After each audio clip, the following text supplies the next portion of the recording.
रावणाने असणारा बाण त्या ठिकाणी सज्ज केले आहे.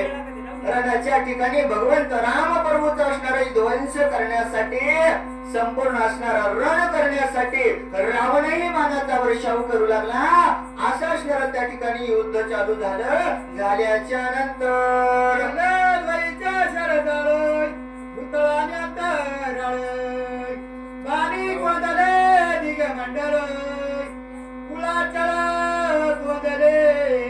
दोघांचा असणारा शरदाळ सुटल्या गेलं. बाणाचा वर्षाव होऊ लागला. भूतळ संपूर्ण असणार अंतराळ त्या ठिकाणी बाणाने असणार निघून गेलं. संपूर्ण आकाशामध्ये बाण दिसायला लागले. काय करावं कळत नव्हतं.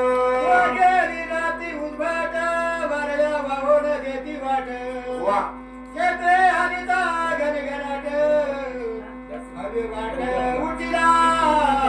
काय दोघांचं वर्णन माझे नातवाला सांगतात बाबा. दोन्ही वीर त्या ठिकाणी उद्भट आहेत.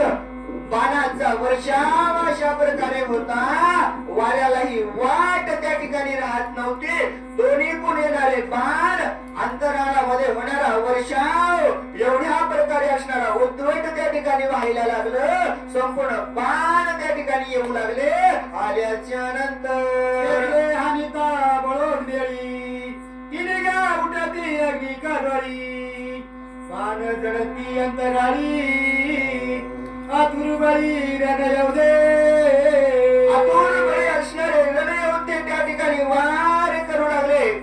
एकमेकावरती असणारा शस्त्रांचा आघात व्हायचा. आघात झाल्याबरोबर दोन शस्त्र एकत्र आले. ठिणग्या असणाऱ्या उडायच्या. संपूर्ण असणारे ज्वार असणाऱ्या दिसू लागल्या. अंतराळामध्ये असणारे वीज चमकावे असं असणार त्या ठिकाणी रणभूमीच्या ठिकाणी वाट असणार पाहिलं. पाहिल्याच्या नंतर रामाचे दुर्धर बाण निवारून शके रावण हे ध्वनी अंगात अंगी संपूर्ण आढळती. माझ्या भगवंत राम प्रभूचे असणारे दुर्धर बाण होते हो. निवारण करणं चालेल का हो?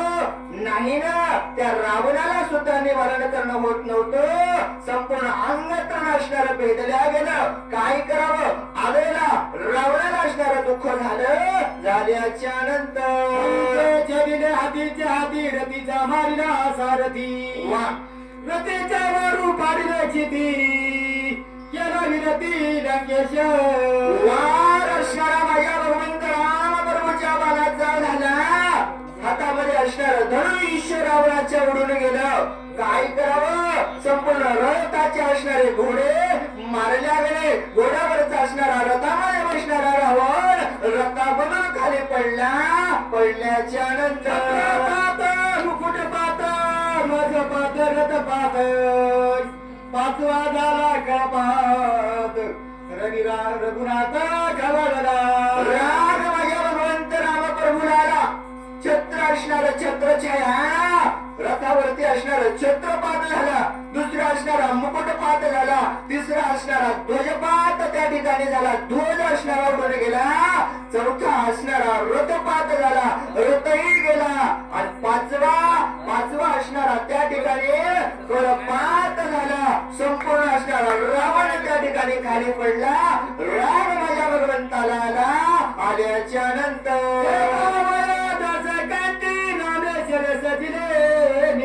वा वा वा वा वा रावणे देवनी पाटी उठा उठी पळाला. लक्ष्मणजीला घात केलेला रावण मी सोडणार नाही. आत्ताच्या आत्ता त्याचं छेदन केल्याशिवाय राहणार नाही. माझ्या भगवंत राम बरोबर बाण असणारा सज्ज केला. एवढा असणाऱ्या रावणानं पाहिलं. रावण कशा प्रकारे त्या ठिकाणी पळू लागला.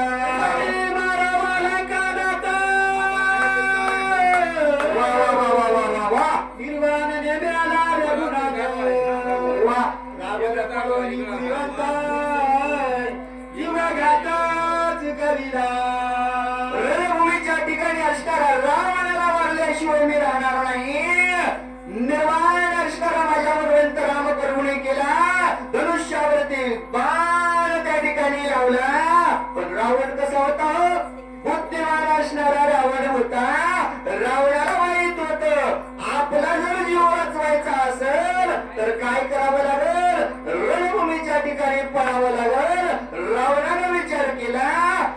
त्याच्या नंतर मारावे रावणाची बुद्धी कशी पळवल्या रणभूमीची आपापणाशी वांचविले राम प्रभू आत्ताच्या आत्ता या रावणाला मारल्याशिवाय राहणार नाहीत. पण रावणाची काही बुद्धी कमी नव्हती हो तुकाराम महाराज. बुद्धी रावणाची कमी होती का? रावणही असणारा बुद्धिमान होता. वेदाचा अभ्यास शास्त्राचा अभ्यास केलेला होता.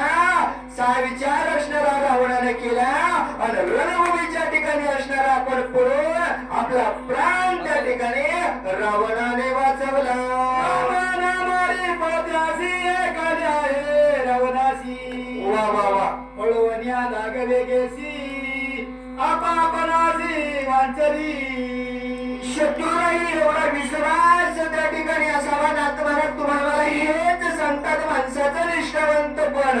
रावण जरी रामाचा शत्रू असला तरी रावणाला माहित होत राम कसा आहे.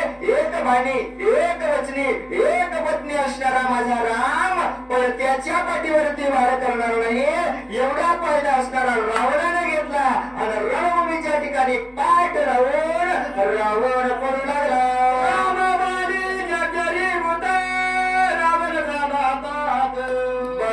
काही न चढे पुरुषात मागे पळतात धागे. भगवान राम प्रभूच्या बाणाला असणार संपूर्ण शरीर रावणाचं जर्जरीत झालं होतं. काय कमी होती हो. 14 चौकड्यांचा असणारा राजा सप्तकोटी गणेशाची शुद्ध कांचनाची असा असणारा धनवान रावण कसा झालता रणभूमीच्या ठिकाणी. जे टोप असणारा नाही रथ नाही घोडे नाही स्वार्थी नाही सैन्य नाही धन संपूर्ण सर्वस्व नव्हतं असा असणारा दुःख झालेला रावण.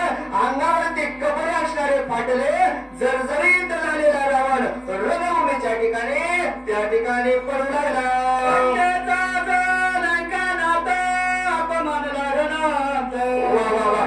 मोकळ्या केसी पायी पळत गाई कुंतत हाती दुखी. लंकेचा असणारा लंका नाथ होता. कोणती लंका? 33 कोटी देवाला बंदिस्त केलेली लंका. नवराच्या पायऱ्या केलेली लंका आणि त्या लंकेचा असणारा लंकानाथ रणभूमीच्या ठिकाणी अपमानित झाला. डोक्यावरचा मुकुट गेला. केस असणारे मोकळे सुटलेले आहेत. पायामध्ये असणार वाहन नाही आणि असा असणारा रावण कणत कुटत मरतो की वाचतो हा विचार करत पळू लागला. उडती चंडवाते गजपाती शाबी गाते गरुडपती सरपाते तेरी रावणाते श्रीराम. कशा प्रकारे पळू लागला नाथ महाराज सांगतात बाबा. हत्तीला असणारा आवाज यावा वाघाला म्हणले सिंह आलाय थांबणार नाही हत्ती. त्या असणाऱ्या जंगलातून पळ काढील तशा प्रकारे पळू लागला. गरुडाला असणारी झेप त्या ठिकाणी सर्पावर घालावी. सर्प असणारा बीळ दिसेल तिकडे पळण्याचा प्रयत्न करतो तसा राम प्रभूचा बाण पाहून रावण पळू लागला. सांडून गेला रणांगण उडील कथा मुसंदान सावधान अवधारा. नाथ महाराज सांगतात बाबा अशा प्रकारे असणारा रावण रणभूमीच्या ठिकाणी असणारा युद्ध असणारा करण्याचं सोडून त्या ठिकाणाहून पळून गेलेला आहे. पण पुढील कथा अनुसंधान असणार गोड गोड गोड असणार आहे. सावधपणानं ऐकावं. एका जनार्दना शरणे रणी पळवून रावण उठवावया लक्ष्मण कृपाळू पूर्ण परतला. एका जनार्दन स्वामीला शरण जाऊन माझे भगवंत नाथ महाराज त्या ठिकाणी सांगतात बाबा रणभूमीच्या ठिकाणी रावण असणारा पळून गेलेला आहे. माझा भगवंत दयाळू कृपाळू कणवाळू असणारा भावाला उठवण्यासाठी लक्ष्मणजीला सावध करण्यासाठी येणार आहे. काय असणारा बोलणार आहे हे असणारा सुंदर आपल्याला पुढच्या अध्यायामध्ये ऐकायला मिळणार आहे. स्वानंद कृपाळू राम सप्रेम स्नेहाळू राम सवे दिन दयाळू प्रणत पाळू श्रीराम. माझा भगवंत राम प्रभू कसा आहे. माझा राम प्रभू स्वानंद कृपा कृपाळू आहे, स्नेहाळू आहे, जगाचं पालन करणारा आहे, तुमचं आमचं रक्षण करणारा माझा भगवंत राम प्रभू आहे, व्रत पाळू असणारा माझा राम प्रभू आहे. आणि गोड कथा असणारी आपल्याला पुढच्या अध्यायात ऐकायची आहे. श्री भावात रामायण युद्धकांड एका कार्तिकाय दक्षिणाला शक्ती देतो राम त्रिच्या पुरुषोदय घोडाय पुंडलिकावर जय विठ्ठल श्री ज्ञानदेव तुकाराम पंढरीनाथ भगवान की जय. महारुद्र हनुमान की